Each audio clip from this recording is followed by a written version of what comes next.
El Foro La Toja Vínculo Atlántico defiende, como saben, los valores de las democracias occidentales y en esta edición propone una reflexión sobre uno de esos valores que es la libertad de expresión. Reforzar los valores democráticos, la libertad de expresión, es el título de esta conversación en la que participan 4 ponentes. Son Peter Boghossian, filósofo, miembro fundador de la Universidad de Austin; Míriam González Durantez, abogada internacional, presidenta y fundadora de Inspiring Girls; Constanza Ritzakasa d'Orsoña, periodista y escritora, autora del libro La cultura de la cancelación en Estados Unidos; y Maite Rico, subdirectora del diario El Mundo. Maite Rico toma la palabra. Gracias. Buenas tardes y gracias a todos por su asistencia a este coloquio. ¿Qué tienen en común Homero, Mark Twain, J.K. Rowling, Woody Allen y Picasso? Aparte de ser todos grandes creadores. Bueno, todos ellos han sufrido el embate de la censura, no en épocas oscuras ni en regímenes dictatoriales, sino ahora, en pleno siglo XXI y en países democráticos de América y de Europa. Tampoco son los gobernantes los que han vetado sus obras, sino universidades, editoriales, productoras, grupos de estudiantes y activistas. La libertad de expresión es el derecho a difundir, buscar, recibir y compartir información, ideas, sin miedo ni injerencias ilegítimas. Está consagrada en la Declaración Universal de los Derechos Humanos y protegida en infinidad de tratados internacionales. Obviamente no es un derecho irrestricto, los países ponen limitaciones legales, ya sea para garantizar el derecho de las personas o la protección de la seguridad nacional, por ejemplo. Vinculados a la libertad de expresión están la libertad de información, de opinión, de pensamiento y de prensa, esenciales en las sociedades libres. Por eso, la libertad de expresión ha sido perseguida históricamente por los poderes políticos y religiosos. Lo preocupante es que desde hace unos años esas libertades se están viendo comprometidas en democracias consolidadas. El crimen organizado está detrás del asesinato de muchos periodistas en América Latina y el islamismo radical se ha cobrado vidas en Europa. Ahí tenemos los casos del periódico danés Jyllands-Posten o la revista satírica francesa Charlie Hebdo. Frente a estos episodios, las sociedades democráticas reaccionan con firmeza. Sin embargo, de unos años a esta parte, una ola iliberal se extiende con la colaboración de quienes más comprometidos deberían estar en la libertad de expresión, que son las universidades y los medios de comunicación. Me refiero al llamado movimiento woke, que significa despierto en inglés, nacido hace años en las universidades de élite en Estados Unidos para reivindicar el respeto al diferente, a las razas, a las opciones sexuales, pero que se ha ido transformando en un credo radical que impone la censura e impregna de intolerancia la esfera pública. Voy a dar brevemente unos datos que he encontrado sobre Estados Unidos. Desde los años 90, en las universidades estadounidenses se han registrado 1 millar de procedimientos contra profesores, de los cuales 60% resultaron en algún tipo de castigo y un 20% acabaron en despido. Casi todos los despidos, unos 200, han ocurrido después de 2014, en la última década, con lo cual la cifra es muy parecida a la que se dio en la época de la década del macartismo, entre 1947 y 1957. Otro dato, según la Asociación de Bibliotecas de Estados Unidos, en 2021 hubo 729 libros impugnados o retirados de la circulación, 3 veces más que el año anterior. De las universidades, esa oleada iliberal ha saltado a otros ámbitos, como los medios de comunicación, las empresas y el resto del sistema educativo. Y de Estados Unidos se está expandiendo fuera, en Canadá, en América y en Europa, también en España. Para hablar de la libertad de expresión y las amenazas en las democracias liberales, me acompañan Constanza Ritzakasa d'Orsoña, que es periodista, escritora italiana, conoce muy bien Estados Unidos, donde se licenció en escritura en la Universidad de Columbia, Está especializada en cultura y literatura norteamericanas y en problemas relacionados con la diversidad. Es autora de cuentos, novelas y poesía y colabora en el periódico Corriere della Sera. Acaba de publicar en España La cultura de la cancelación en Estados Unidos, en Alianza Editorial. Miriam González Durantes es española, vallisoletana, de proyección internacional. Es abogada especialista en Derecho de la Unión Europea y ha trabajado en importantes bufetes en el ámbito empresarial. Ha vivido largo tiempo en Bruselas y Londres, ahora está a caballo entre Londres y Madrid, y colabora habitualmente con importantes medios de comunicación británicos y españoles. Dos instituciones, dos organismos ocupan también una parte importante de su tiempo. Una es la Fundación Inspiring Girls, que ella creó, que tiene como objetivo abrir los horizontes profesionales y personales a las niñas, poniéndolas en contacto con mujeres inspiradoras que les sirven de referente. Y también España Mejor, que es una nueva iniciativa para abrir un espacio de diálogo participativo sobre las soluciones políticas, que buena falta hace ahora. Y, por último, Peter Boghossian es filósofo y pedagogo estadounidense. Durante 10 años ha sido profesor en la Universidad Estatal de Portland, en Oregón, y sus áreas académicas han incluido el ateísmo, el escepticismo científico y el pensamiento crítico.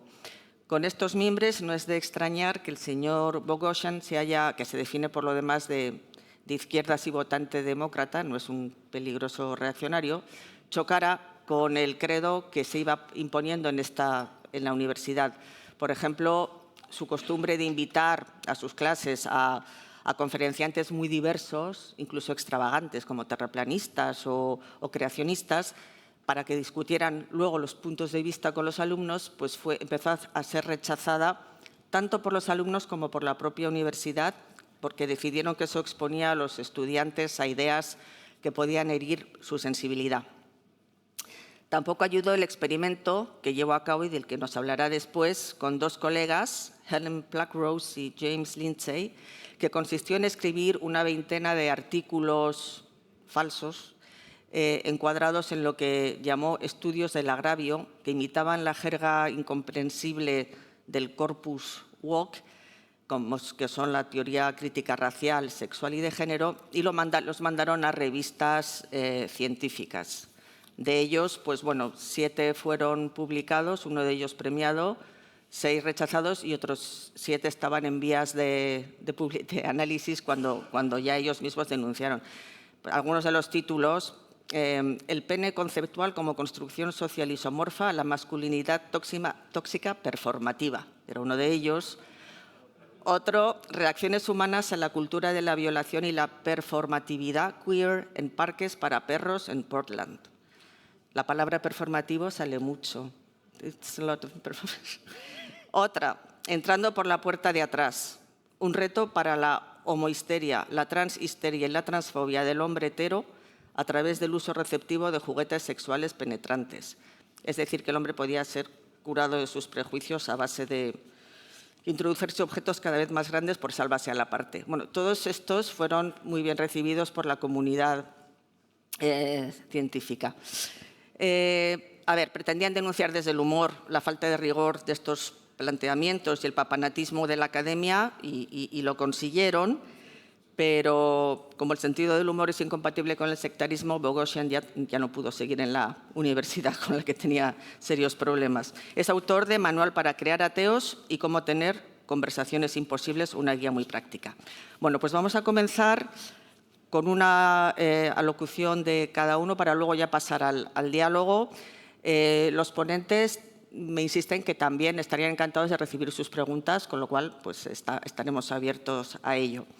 Constanza, puedes comenzar tú exponiendo el contexto y los orígenes y las causas de lo que estamos viendo hoy. Muchas gracias.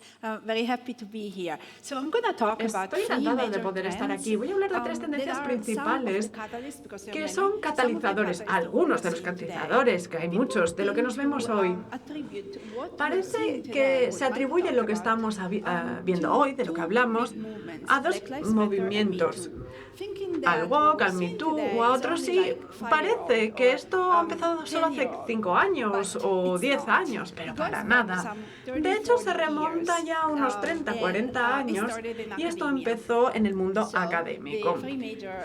Los 3 aspectos principales que voy a abordar hoy aquí será el mundo académico, la seguridad emocional, los modelos de paternidad y maternidad y la polarización o la identidad. Si me alargo, me lo dicen, ¿de acuerdo? Hablemos del mundo académico primero. Guy Lukiano es experto de la primera enmienda Libertad de Expresión en los Estados Unidos y nos divide lo políticamente correcto en 3 pasos. El primer paso, la primera era, terminó en el 95, cuando un juez decidió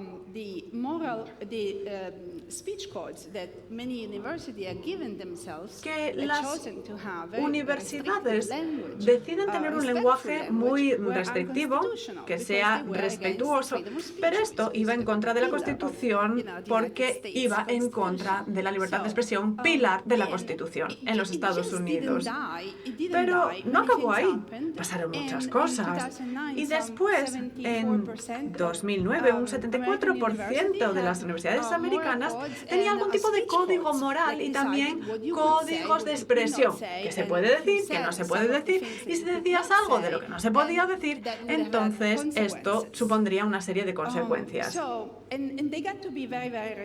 Y al final acabaron siendo muy restrictivos, hasta el punto de que empezaron a pasar cosas. Por ejemplo, debates. Ya sabrán que los debates históricamente han sido un pilar de la educación académica. Yo recuerdo bien cuando me fui a los Estados Unidos con 18 añitos y ahí el debate me lo encontraba por todas partes. El debate era algo tan importante que incluso en primaria y en secundaria a los niños se les explicaba cómo se debate y tenían que presentar argumentos de un lado o del otro y sin estar de acuerdo necesariamente con el argumento. Y la idea era que supieran ganar el debate con su argumento, pero para eso hay que convencer a la otra persona de la opinión que estás presentando, decir que esa es la mejor. Pero esto ha cambiado mucho, puesto que ahora a nadie le interesa ya debatir para nada. De hecho, es que no se quiere debatir, ya la gente se ha olvidado de ello. Pensemos, por ejemplo, en la sociedad, no solo en el mundo académico. No queremos pelearnos, no queremos discutir, solo queremos ganar, simplemente convencer. Pero es que no es ni convencer, queremos decir, mira, lo que yo pienso es lo único que se puede pensar, es lo único que se puede permitir. No queremos escuchar lo que tienen que decir los demás, ya no queremos. Esto nos lo encontramos en el mundo académico, donde está lo que se llama los avisos emocionales que se pone, por ejemplo, en un libro, en una portada, diciendo, es un aviso que dice, mira, este libro va de este tema y a lo mejor te impacta. A lo mejor no lo quieres leer por el tema que trata, ¿no? Esto es quizás llevarlo a un extremo, pero la idea es que la gente no quiere saber lo que opinan de los demás. La otra persona a lo mejor no me acabaría convenciendo, pero sin lugar a dudas completaría lo que yo ya sé. La otra persona a lo mejor sabe más de este tema que yo. Así que mi conocimiento al final crecerá si escucho a los demás. Pero es que ahora hemos dejado de debatir y esto tiene que ver con la polarización política y la identidad política. Estamos seguros de que lo que pensamos es lo correcto y tenemos que dominar y queremos que absolutamente todos los demás piensen como nosotros. Punto. Y no aceptamos otra cosa. Eso por un lado. Luego, tampoco quiero alargarme, quiero hablar de las 3 cuestiones que he mencionado, pero esto tiene muchísimo que ver con lo que ya he mencionado antes, que es la seguridad emocional. El emocionalismo o el estar seguros. Esa idea de que la seguridad emocional del niño es un valor sagrado.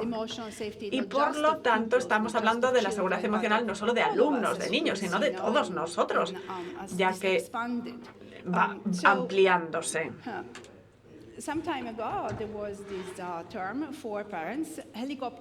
Por ejemplo, sabemos que son las madres que se llaman helicóptero, ¿no? Se llaman así en inglés. Son estos padres, estas madres, que están por encima de los niños constantemente. Están, mira, aquí tiene el niño, toma, aquí tenemos, este es el papá que le da el pañuelo, la mamá que le da, siempre que el niño llora, ahí están. Hace años se les llamaban los mamás o papás helicópteros. Y ahora tenemos estos otros, los de Moralba, por ejemplo, aquí tenemos el césped ahí fuera. ¿Y qué se hace ahí? ¿No? Estamos hablando pues del césped, pero estamos hablando de las segadoras. ¿Por qué los padres helicópteros reaccionaban cuando pasaba algo? Bueno, como poco estaban por ahí encima, controlando, cierto, pero no evitaban, esa es la idea. Pero los padres y madres segadora es lo que hacen, van y cortan los obstáculos. No sé si me entienden, ¿no? Es como va la segadora, va cortando el césped, estás cortando los obstáculos antes de que el niño que va detrás se los encuentre por el camino. ¿Qué significa? Que este niño que no se va a encontrar ningún obstáculo. Hasta tal punto se está extendiendo en Italia, de donde yo vengo. Hace unos pocos meses hubo un colegio que tiene un nuevo sistema de notas, porque las notas no son justas. No sé, del 1 al 10, suspenso, sobresaliente, no son justas las notas. Y los niños, pues no tienen que estar expuestos a una calificación, tampoco los jóvenes. Entonces, vamos a ser descriptivos. Vamos a decir, por ejemplo, que es una persona muy social o muy agresiva o lo que sea. Sí, bueno, vale, bien, tiene sentido. Porque claro, una nota no va a definir, no va a describir todos los detalles de una persona, todas las características. Pero, ¿y cuando esta persona salga al mundo? ¿No? En recesión económica, ¿cómo va a reaccionar si, no sé, se le despide? O en sus relaciones, ¿cómo va a reaccionar si le deja a su pareja?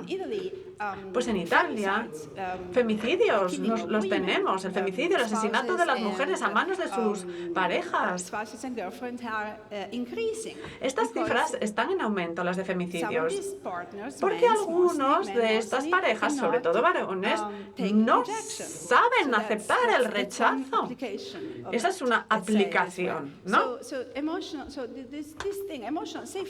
La seguridad emocional es importante, ¿cierto? Pero se nos está yendo de las manos, quizás demasiado rápido. Y por eso tenemos que estar preparados para hacer frente a los obstáculos que nos encontremos. Y lo último que quiero decir tiene que ver con la polarización. En 2021 hubo un grupo de científicos políticos que afirmaba que estamos en una coyuntura política en la que nuestra polarización, es decir, hasta qué punto estamos separados, izquierda y derecha, había llegado a un punto sin retorno. Aplicaba a los Estados Unidos, pero que además llega también a otros países. Como digo, esto empezó en 2021, este estudio. Lo que nos quieren decir con ese estudio, y esto lo voy a ejemplificar con una comparación. La sociedad reaccionó al 11 de septiembre. El atentado en los Estados Unidos, todos lo conocemos, pues fue una reacción que compararon con la COVID. Después del 11 de septiembre, los Estados Unidos se unió de verdad. Podemos ver que, no sé, Giuliani, gente que ahora no se les ve muy bien, vaya a la cárcel o no, pero en 2001, cuando pasó esto, Giuliani consiguió que se uniera toda la ciudad, todo el país, tan famoso que de hecho se planteaban que fuese el candidato, el presidente, incluso Bush no se le quería mucho y sin embargo se le dio muy bien manejar post 11 de septiembre. ¿Y quién unió a América después del COVID? Nadie. Evidentemente estaban los cambios económicos y luego nos encontramos una brecha muchísimo más grande entre las clases, pero no hubo una solidaridad, no hubo ese concierto. Y además sabemos cómo funciona el sistema sanitario en los Estados Unidos, más allá de las vacunas en sí. Con lo que el problema era grande. Eso por un lado, pero además añadieron otra cuestión. Antes de enero de 2021, cuando hubo el ataque extremista contra el Capitolio, ese intento de golpe de Estado en el Capitolio estadounidense, nadie habría mencionado o haber dicho las palabras guerra civil en voz alta en los Estados Unidos, porque piensa, está loca, esta persona, habían pensado, está loca, loquísima. Y sin embargo, en New York, el editor el año pasado dijo esto: vamos de cabeza a una guerra civil. Y no creo que en 2023 estemos como estábamos en 2022 cuando lo dijo, pero es verdad, es verdad. Cada vez más científicos políticos como Walter, muy conocido, que trabajaba por la CIA, nos están diciendo alto y claro que puede, eso era el año pasado, después del intento de golpe de Estado, pero nos decían que puede que estemos abocados a la guerra civil en los Estados Unidos por la brecha que existía en cuanto a identidad política. Y la identidad política es algo que evoluciona con los años. Pongamos, por ejemplo, evidentemente hemos visto la caída de la clase media y esto cambia las cosas, pero antes en los Estados Unidos la clase media podría apañárselas independientemente del gobierno. No va a ser, oye, yo te voy a matar por esto. Bueno, yo soy de izquierda, yo soy de derecha, lo que sea. Bueno, pero nos llevamos bien. Hombre, hay un recorte por aquí, un recorte por allá. Pero es que ahora se ha convertido en una situación que prácticamente es una guerra cultural. Y con esto quiero decir que a veces hablamos de los países islámicos utilizando estos términos, pero está pasando donde nosotros vivimos.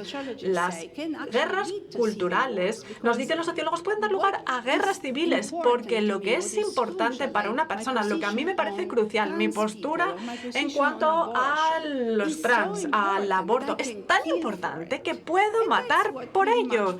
Y más o menos esto es lo que nos encontramos el año pasado.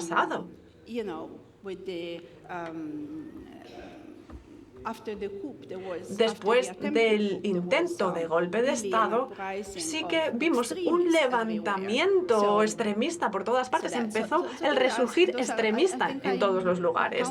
Y no sé cuántos minutos he hablado, si me he pasado, ¿cómo vamos?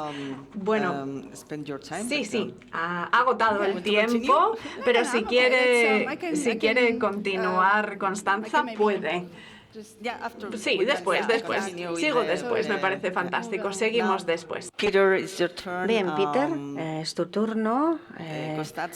Constanza ha expresado un poco pues la situación, ¿no? El hecho de que, bueno, esta situación social, esta sobreprotección de nuestros niños y niñas, un poco pues está ahí en el origen del problema, o es parte del problema, pero supongo que los orígenes de este movimiento tienen también como ciertas influencias filosóficas, ¿no? En la universidad, desde el postestructuralismo francés, todo mezclado con, bueno, el resto de cosas. ¿Cómo crees tú que esto se ha originado y cómo crees que esto ha, como de alguna manera, como utilizado a la izquierda, ¿no? Y la ha secuestrado, por así decirlo, y se ha expandido a otros lados? No sé si puedes empezar un poco hablando de esto.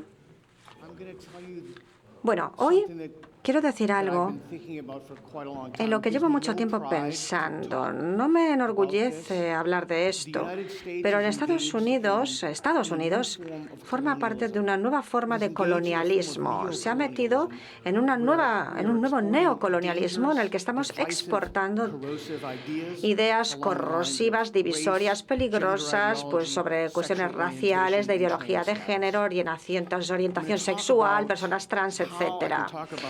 Quiero hablar un poco de, bueno, cómo podemos explicar los orígenes de esto.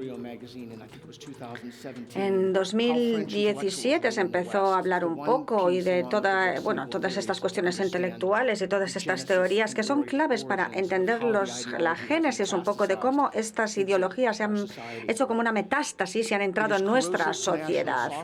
Esto es corrosivo para la soberanía nacional, para las instituciones y devastadora para muchas familias. Y quiero detallar un poco cuáles son los pilares de la ideología a la que me estoy refiriendo. Una tiene que ver con la raza. Este es de Ibram X. Kendi, un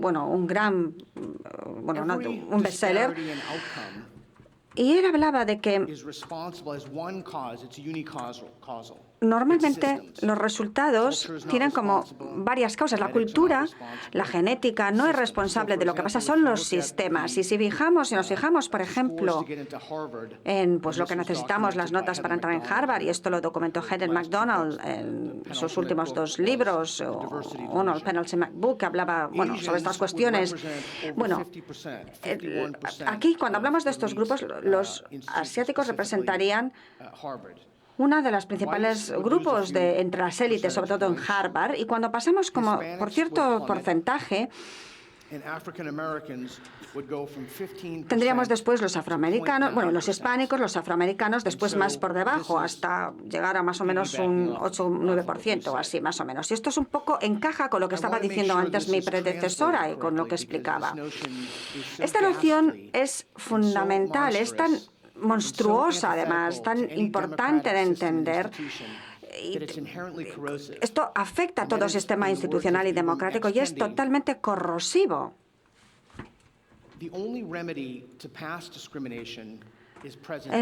La única manera de solucionar la discriminación pasada es llegar o pasar esa discriminación. El único remedio para la discriminación presente es la futura.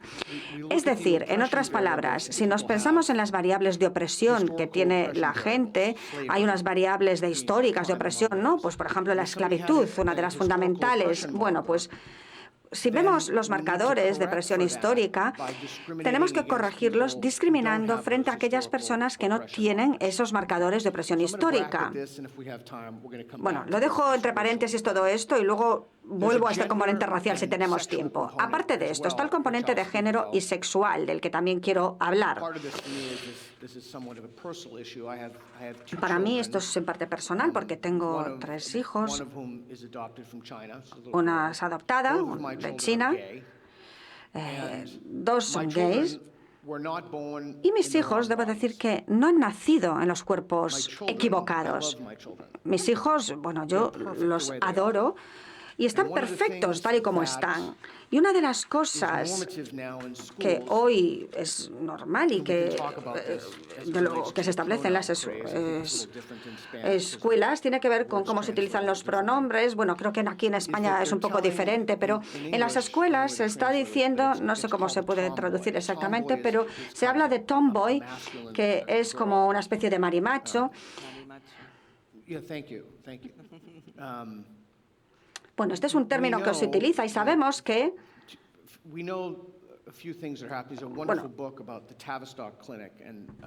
hay un libro sobre el Tavistock Clinic y Satires, es un libro en el que se explica muy bien todo lo que está pasando.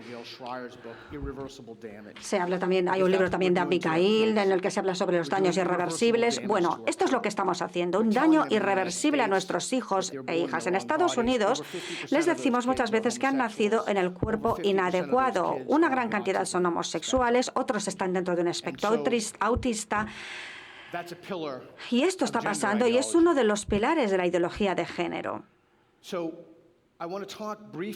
Quiero brevemente también hablar de cómo esta ideología, bueno, podría hablar de los orígenes de esta ideología, pero quiero explicar un poco cómo entra en las instituciones, porque creo que si se entiende esto, podemos tener como una sociedad protectiva, profiláctica de que entre esta ideología, ¿no? Y hay otro componente que me llevaría unos 6-7 minutos a explicar y para el que no tengo tiempo, pero después en alguna de las pausas o más tarde, en cualquier momento, si alguien se me acerca y me cuenta pues cómo les ha afectado esto, si lo han visto por completo o si no lo han visto, bueno, pues podría ser estupendo porque podríamos tener un diálogo 2 a 2 y entender perfectamente esto en más detalle.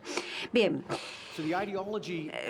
No entro en detalle, como digo, pero esta ideología tiene un único punto nuclear, por así decirlo, y es básicamente los sistemas universitarios y las universidades. Y quiero dejar clara una cosa. Esta no es una ideología falsificable, por así decirlo.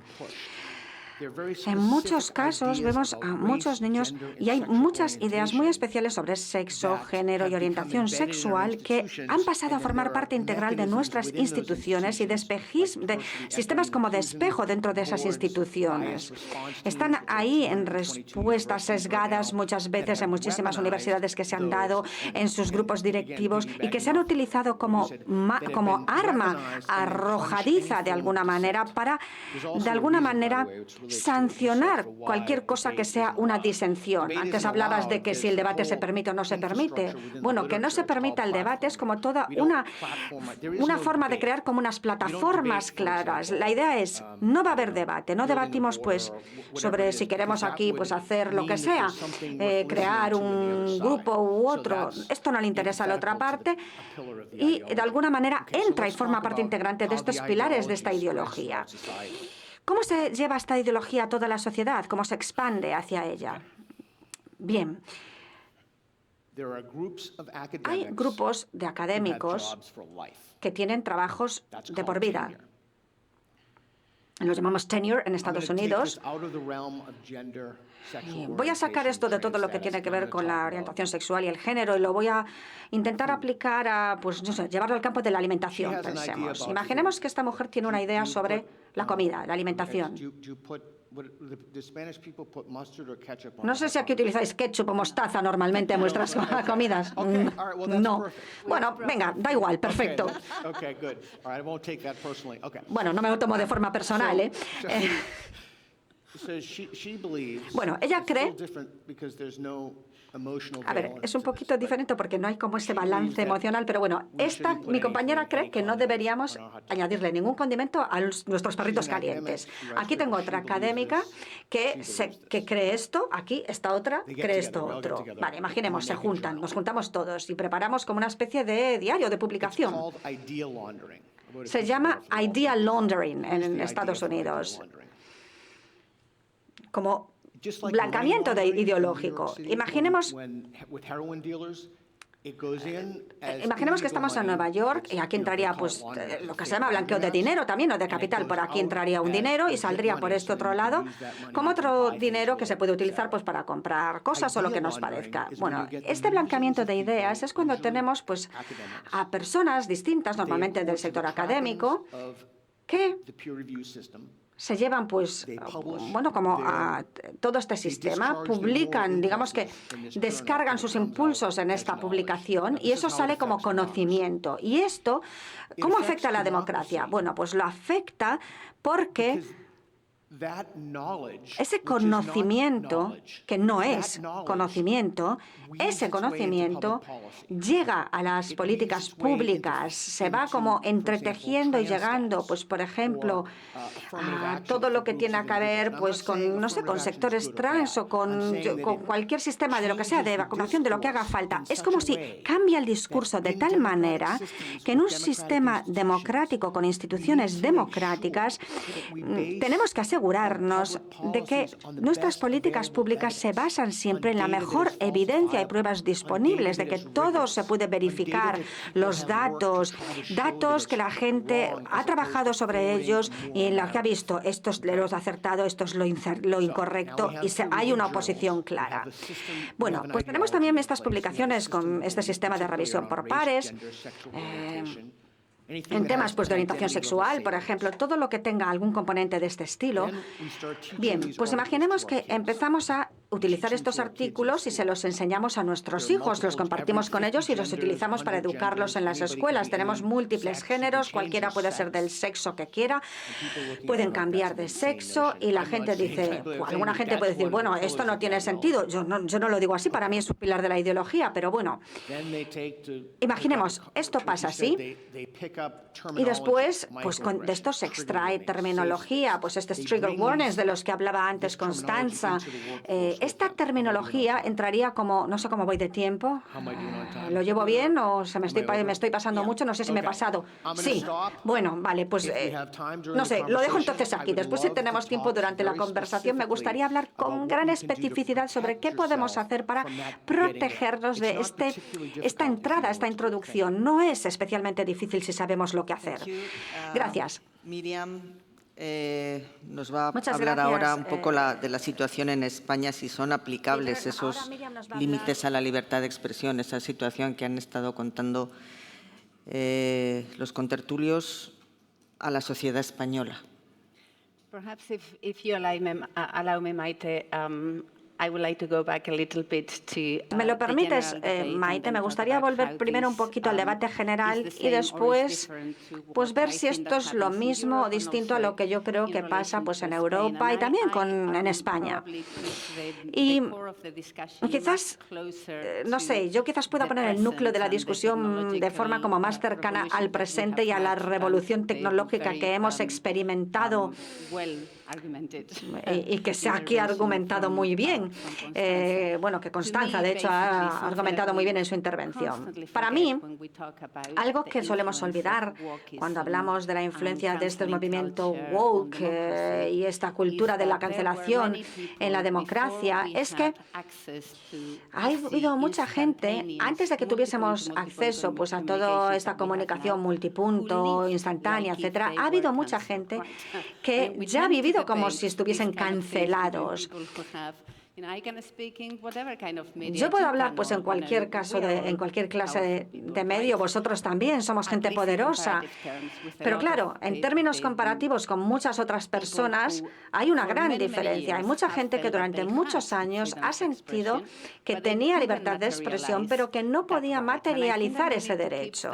Y creo que esto tenemos que tenerlo siempre presente, porque lo que pasa, básicamente, es que desde el momento en que tenemos los medios tecnológicos para que todos puedan expresar sus puntos de vista en tiempo real, por supuesto va a haber una desagregación de poder y por supuesto ese poder se va a organizar de formas distintas e ir en direcciones diversas y posibles, a veces con efectos negativos, es lo que siento. Creo que en los últimos años, por ejemplo, que yo viví en Estados Unidos y en California, había cosas que yo realmente no podía entender. Creo que mucho del relato y de esa narrativa sobre esas advertencias, ¿no? El hecho de que se diese tanta importancia más a las palabras que a las políticas, que es algo que para una europea es un poco extraño, ¿no? Para mí también lo más grande es que yo siempre llegué a pensar, yo no me siento segura. En el contexto de la lengua, para mí simplemente esto es como una especie de arma nuclear que añades a la discusión y es muy difícil alejarse de ello. Aunque también es cierto que hay muchas cosas positivas que han salido de todo esto. Constanza las mencionaba, el movimiento Me Too, por ejemplo. Yo como mujer me he beneficiado de él, o por lo menos de algunos de sus aspectos. Hemos visto también efectos positivos políticamente que, bueno, pues que se materializaron en la primavera árabe, etcétera, etcétera. Lo vemos en muchos desarrollos diversos. Pero para mí, parte de lo que hemos experimentado es, como cualquier otro cambio, aquí es difícil medir hasta qué punto esto llega a generalizarse, llegar a un punto de autocorrección y cómo llegar a un equilibrio. Y esto, no sé si es un poco, bueno, Peter no ha entrado en los detalles, pero para mí ahora estamos en un periodo en el que, incluso si lo miro desde un plano general, creo que puedo decir que estamos yendo no sé, vamos un poquito, o un movimiento como quizás de intentar llegar hacia una situación un poquito más equilibrada. No sé si lo digo, por ejemplo, el caso Russell Brand, si miro la reacción, o por ejemplo lo que pasa ahora con Elon Musk, o si pienso en cuántos periodistas, bueno, que es lo que está pasando.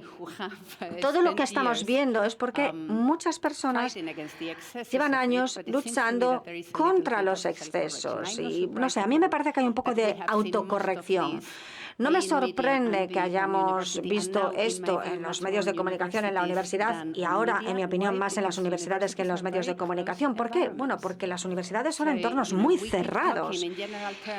Siempre hablamos en términos generales de si la universidad tiene que cambiar y de que tiene que abrirse mucho más, ser instituciones como más abiertas de formación, de excelencia. Sí, hablamos de eso, pero hoy en día están muy cerradas y siempre que algo es muy cerrado, es muy difícil, pues en este caso para los profesores, encontrar alternativas. Es difícil para los periodistas, en el caso de los medios, encontrar alternativas. Algunos los han encontrado. En el caso del periodismo, en las universidades es más difícil, pero creo que no deberíamos ver esto como una distopía, ¿no? Como un cuadro catastrófico. Creo que a la mitad del mundo le encantaría ir a una universidad americana, incluso a pesar de la situación que tenéis ahí, ¿no? Así que, bueno, seamos realistas. Para nosotros, vuestras universidades son algo a lo que aspiramos. Y tengo que decir además que yo, bueno, he dado clases en Stanford, en Nueva York, en Filadelfia, y en el día a día no sientes esto tanto. De hecho, a mí no me ha afectado en términos, por ejemplo, del uso de pronombres, aunque sí en las acreditaciones de investigación y demás, ahí sí que está presente. Bueno, creo que estamos en situaciones muy distintas en Europa y en Estados Unidos con respecto a esto. Pero también creo que en parte es porque entendemos la libertad de expresión de forma distinta. En Estados Unidos es como si casi no tenéis límites. Y hay un compromiso muy claro en esa primera enmienda, ¿no?, de que el Estado no va a regular, no va a intervenir. Nosotros vemos la libertad de expresión con ciertos límites que son parte de nuestras convenciones y legislación. Por cierto, en la Declaración Universal de Derechos Humanos tiene ciertos límites y algunos podrían ser bastante extensos. Se habla específicamente de la moralidad. Pero cuando venimos a la legislación y los principios éticos españoles y miramos la Convención de Derechos, el artículo 10 es un párrafo enorme sobre los límites a la libertad de expresión y, bueno, hemos interiorizado eso, ¿no?, en cierto modo. Aquí porque, bueno, la integridad territorial es uno de los límites, por ejemplo, es que se permite en la Convención de Roma. Es un tema realmente candente en la política española ahora. Por eso lo menciono. Y no solo esto. Nuestras historias son distintas también. Siempre he tenido la impresión de que en Estados Unidos estáis como aún construyendo y definiendo el sistema, ¿no? Hay un debate vibrante sobre cómo todo esto cohesiona. En Europa somos un continente abarrotado, vivimos ahí hombro a hombro, codo a codo con el de al lado, tenemos que ajustarnos y hemos tenido además eventos muy trágicos que nos han llevado a aprender sobre el valor de las palabras. Hemos tenido traumas terribles y eso ha influido mucho e influye en cómo vemos, pues, los límites a la libertad de expresión. Por ejemplo, hoy vemos un impacto muy pragmático de esto. La Comisión Europea acaba de sacar cierta legislación que exige que algunas de las plataformas pues hagan esto o lo otro con un contenido, lo moderen. Esto sería muy difícil verlo con un mandato estatal en Estados Unidos y a nivel de estados federales, pero a nivel estatal, no sé, es muy difícil. O sea, que creo que muy poco de esto se puede aplicar en España.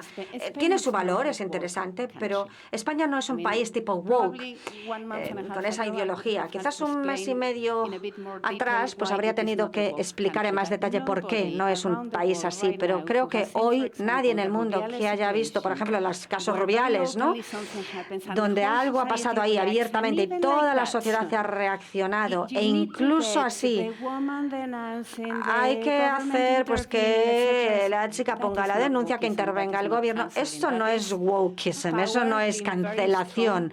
Eso es que aquí el poder tiene mucha fuerza en nuestro país, que es el principal problema que tenemos en España. No tenemos tantos problemas con esa autocensura específica con relación a esta cultura woke, pero sí tenemos una cuestión en cuanto a autocensura en los medios y polarización en los medios. Quiero decir, en este país, durante más de 35 años, prácticamente cada uno de los medios de comunicación ha estado silenciado a la hora de poder hablar sobre ciertas instituciones del Estado. Eso es autocensura. Así que no podemos decir que esto suceda simplemente por esta cultura woke o lo que sea. Tenemos que ser realistas sobre en qué punto estamos. Y sin duda, ese no es el problema en nuestras universidades tampoco. Tenemos muchos problemas en nuestras universidades, pero no es esa cultura woke. Lo tenemos con nivel de excelencia, por ejemplo. El nivel de excelencia de nuestras universidades son muy endogámicas, además. El 70% de nuestros académicos dan clase durante toda su vida profesional en el mismo lugar en el que han hecho su tesis. En algunas regiones sube al 90%, y ese es el principal problema que tenemos. En cierto modo, desearía que estuviésemos en un estado como previo, por así decirlo, en el que estáis en Estados Unidos, donde hay esas instituciones son como más vibrantes, hay más diálogo. Aquí no lo hay, y creo que, ya tenemos suficientes problemas, por cierto, en España. No necesitamos problemas importados que no se nos aplican tanto. Está bien verlos, analizarlos, bien que nos hayáis dado esas recetas sobre cómo hacerles frente, pero yo no creo que realmente eso sean cuestiones y problemas aquí, en España. Bueno, sí, no son temas sin duda que más nos preocupen enormemente, pero en España, la semana pasada, una de mis colegas me decía, por ejemplo, que ya da clases de periodismo en una principal universidad aquí, y el decano le pidió que se retirase de su programa ha habido unas menciones a Francisco Umbral, uno de los principales columnistas de opinión, fallecido. Y pensemos también en Woody Allen o en Polanski. También se le pidió que retirase estos nombres porque, había habido ciertas quejas. Y esto en una universidad pública en España. Claro, creo que tenemos que prestar mucha atención a esto. También con un caso relacionado con personas transgénero y ciertas cuestiones de índole sexual. Hemos visto también la cancelación se me vienen a la memoria ahora 3 intelectuales: Pablo de Lora, José de Rasti, personas a las que se había invitado a presentar sus obras en universidades españolas y se han cancelado. Así que yo sí prestaría atención al problema. Ya sé que no es el tema candente hoy, pero puede llegar a serlo. Creo que por lo menos algunas de estas prácticas sí se están importando hoy. Y también lo vemos en Latinoamérica, ¿no? En fin. Brevemente ahora, me gustaría hablar de los medios de comunicación.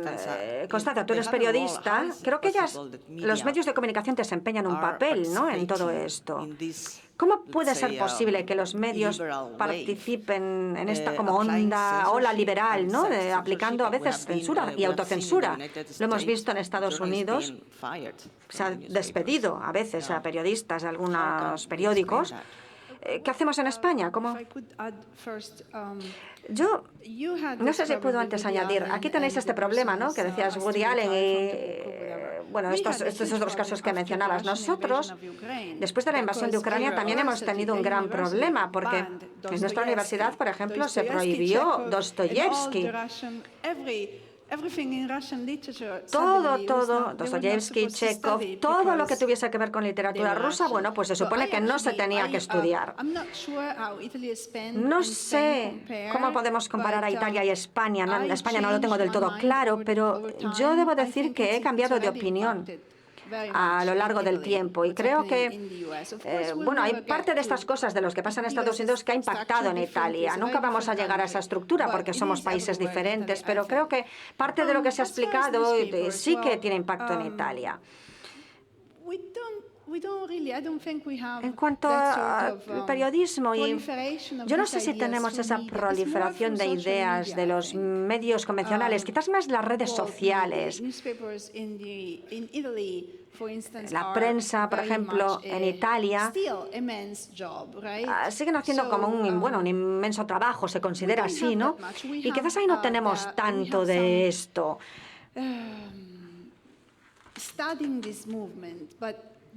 Sí se estudia un poco este movimiento, pero no sé si esa censura se puede asociar pues, a un pensamiento, a una ideología de izquierdas o de extrema izquierda, que influya tanto, ¿no?, a todo esto desde el punto de vista en Italia, desde el punto de vista del periodismo. En Estados Unidos es muy distinto, ¿no?, de todo ese tema woke de lo que hablaba Peter. Tiene que ver sobre todo también con publicaciones académicas, por cierto. En Italia no hay tanto, pero en Estados Unidos, claro, esa es una herramienta política, es una herramienta académica, pero también política. Claro, yo, por ejemplo, recuerdo en 2000 y pico en la Universidad de Delaware un incidente en el que hubo un equipo de respuesta en el que se estaba entrevistando a estudiantes y se les preguntaba qué pensaban sobre cuestiones de género, cosas que, no se le debería permitir a nadie que preguntasen, pero era como, no sé, era como una especie de encuesta con estudiantes para ver un poco pues de dónde procedían, y a partir de ello lo que se buscaba es sugerir cómo corregir sus visiones, por así decirlo, lo cual, imaginaros, tenemos 10, 11, los que sean años, somos pequeños y viene alguien, no llegamos ni a 20 y alguien viene a nuestra universidad y nos empieza a preguntar esto y nos dice, queremos cambiar nuestros puntos de vista y canalizar esto dentro de esta ideología. Esto da miedo, ¿no?, porque en la universidad, lo que una universidad, una facultad debería hacer es como abrirnos la mente para que pudiésemos asimilar, ¿no?, cuantas más ideas mejor de todas partes, no restringir nuestro campo de acción y pensamiento. Peter, en el caso en Estados Unidos creo que hemos visto esto. Hay publicaciones importantes, ¿no?, el New York Times, el Washington Post. Hemos visto a periodistas que han dejado las salas de prensa incluso, ¿no? ¿Y cómo puedes explicar esto? Sí, en cuanto a New York Times, la persona que lo dejó hizo una carta preciosa de despedida. No sé si la han leído o la leen. Pero hay un par de cuestiones que me parecen importantes en cuanto a desambiguar terminología, si se me permite. Espero que tenga razón en su afirmación, de verdad, lo espero. Y confío que además, en el caso de España, porque esto lo hemos visto también en otros países, los anglófonos, espero, de verdad, que no aparezca esta captura ideológica de las instituciones. Yo, de hecho, escribí el prefacio a Snakes and the Ganga del intelectual índico Rajiv Malhotra, donde en ese libro el autor detalla con una precisión impresionante, porque estamos hablando de 800, 900 páginas. Yo creo que tardé como un mes en leer el libro, pero nos describe a la perfección exactamente cómo la ideología coloniza primero las instituciones académicas, porque va allí primero. Y estamos hablando en este caso de la India. La India. Espero que tenga razón, sí, porque solo el tiempo nos lo dirá. Y yo creo que mejor ser precavido, mejor ir tomando los pasos necesarios para evitar, en vez de decir, oye, mira, ya estamos fastidiados aquí. Pero ahora quiero volver al tema de los medios de comunicación para después hablar de otra cuestión terminológica. Pero déjenme añadir algo que se ha mencionado, la diferencia entre Estados Unidos, Europa y Europa en general, vaya. En el caso de Alemania, y yo creo que en Austria, tienen negacionistas del Holocausto. A ver, David Irving es un conocido negacionista del Holocausto. Pero cuando se descartan estas ideas, se emponzoña. Nos han dicho hoy que el sol es el mejor desinfectante, ¿verdad? Pues la mejor manera de deshacerse de malas ideas es con buenas ideas. Y cuando descartas ideas malas, no desaparecen, dan lugar a teorías de la conspiración. ¿Y cómo se aborda esto? Es una prueba de Littman en cuanto a la sociedad que queramos crear. Eso es lo que quería decir. Pero medios de comunicación ahora. Tenemos muchísimas amenazas en los medios de comunicación. Pero de la misma manera, diría yo, en la que los académicos van y publican sus impulsos morales en artículos, pues estos alumnos, estas personas que van a la universidad, a su vez recurren a los medios de comunicación. Sinceramente, yo no sé cómo se verá esto, pero en los medios de comunicación no hay un único monolito. Estamos hablando de gran variedad. Muchos los llamamos legacy, los que nos quedan, esas instituciones que llevan años y años con nosotros, las de toda la vida. Si leen a Thomas Scholz u otras obras como Wilford Brimley y Greg Luckie Oswald también, que nos habló de la mente americana y la teoría de la cancelación en la mente americana, una de las cosas que todos ellos mencionan, suena un móvil, bueno, una de las cosas que funcionan por ahí es, bueno, varias a la vez. Voy a explicar. Las mismas personas a las que adoctrinaron el sistema universitario van a los medios de comunicación y llevan con ellos todas esas ideas de las que se empaparon en el sistema educativo en las aulas, cosa de la que deberíamos hablar, de primaria, aquí, yo creo, habría que hablar de primaria porque es de donde surge, donde nacen también algunos de estos problemas. En los Estados Unidos, de hecho, el año pasado leí el 73%, no, el 84%, es lo último que leí. Gente que no cree, conservadores que no creen en el sistema universitario, que no se fían del sistema universitario. Tenemos una crisis de legitimidad, a la que le hemos dado un nombre, pero es que es esa crisis de legitimidad. No confiamos en los medios, en la institución, en la SPLC, los Scientific American, Nature, ahí, woke, tienen unas narrativas muy concretas. Y no si te gusta woke, pues no pasa nada. Lo llama la ideología del sucesor, Malinois lo llama la izquierda del retroceso, otros lo llaman la sociedad crítica social, muchos nombres, pero los pilares de la ideología son los mismos independientemente del nombre y lo vemos en toda la sociedad. Y lo mismo pasa con los medios de comunicación. Por eso mismo me gustaría explicar una cuestión y espero que no se equivoque la compañera, pero si la ideología no está aquí, tengamos esto en cuenta. Una vez llega la ideología, no sale. No sale. Se mencionaba con precisión por parte de Constanza que hay mecanismos y de hecho yo les sugeriría que hay una nueva manera de plantearse el paisaje político y en concreto los nichos ecológicos dentro de ese paisaje, porque mi sugerencia sería que liberal y conservador son dos términos que ya no sirven para nada. En los Estados Unidos, con su contexto, serían republicanos democráticos, ya no sirven. Y yo sugiero que quizás hay que plantear el problema de otra manera ahora. ¿Cómo? Pues autoritarismo, no autoritarismo. Así lo vería. Tienes a aquellas personas que quieren restringir tu libertad cognitiva, aquellos que quieren restringir tu soberanía y aquellos que luchan contra todo esto. Y la misma herramienta de cancelación, la derecha también puede usarla, la izquierda también puede usarla. Es la misma herramienta porque es una manera liberal de silenciar a los demás. Es una manera iliberal de elegir a alguien que no te gusta en lo personal y deshacerte de ella. Esto evita que las ideas florezcan. Uy, ¿qué ha sido eso? Vaya, un pájaro. Uy, ¿alguien está o encantado o aterrorizado con la idea de liberal versus conservador? ¿A alguien le está gustando o no? Pero bueno, es una buena manera de planteárselo, una mejor manera de planteárselo, más allá que liberal y conservador. ¿Qué tipo de sociedad queremos tener? ¿Queremos tener una sociedad en la que tengamos libertad cognitiva para creernos lo que nos dé la gana? ¿O queremos una sociedad en la que las instituciones delimitan y demarcan qué es lo que podemos decir, pensar, responder, reaccionar en redes sociales? Yo, sin duda, estoy a favor de la libertad. Me temo que se nos acaba el tiempo, no sé No, me pone mal la cara. ¿Hay alguna pregunta del público antes de terminar? Para que no me digan luego que no doy juego. No. We should give her the last word, though. Yeah. Ella debería Okay, tomar la palabra, then ¿no? we are finishing. Ay, qué gracias, No, gracias. Then we are going to finish with, Pues last terminamos intervention, entonces con la quick última one, intervención, que and, será breve, just estoy segura. some minutes. Un par de minutos. Okay.